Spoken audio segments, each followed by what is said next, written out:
When people hear model railroading, they often picture someone building a layout or watching trains run in circles. But for me, model railroad operations is something different.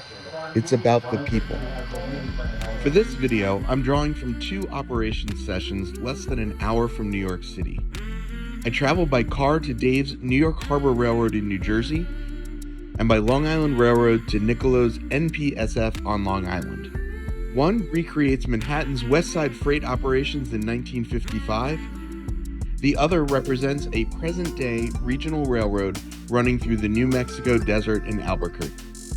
I wasn't the only one who made the trip. People came from all different places, all different backgrounds, all drawn together by a shared interest, and by the promise of spending a few hours operating a railroad together. That willingness to travel says something about how meaningful these sessions can be.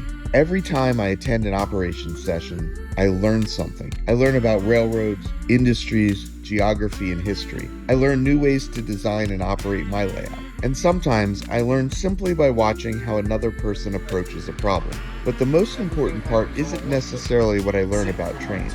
It's the community. Operations brings together people with different experience and different levels of knowledge. It is a welcoming and accepting community, a place where we can share what we know, ask questions, make mistakes, and enjoy the experience together. For a few hours, we can step away from the hustle and bustle of everyday life and play. And play looks different on every layout. Some layouts are highly prototypical. Operating them can almost feel like participating in a historical reenactment. We follow the practices of real railroads in a particular place and time, trying to understand how the work was actually done. Other layouts are proto-freelanced or entirely fictional. The railroad may come from someone's imagination, but its trains still move with purpose and use practices inspired by the real thing. And sometimes an operation session feels like a collaborative live-action game. Freight needs to move from beyond the layout to the companies and industries represented on it, and back again.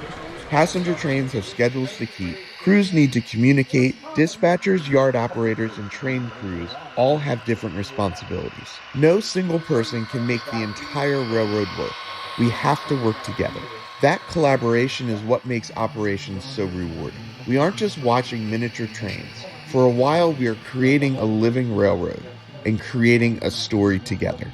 That is what model railroad operations means to me. It is a chance to learn, a chance to contribute, a chance to leave the outside world behind for a few hours and become something built through imagination, cooperation, and friendship. The trains may bring us into the room, but it's the people, the community, that keep us coming back. And I'm grateful every time I get to be a part of it.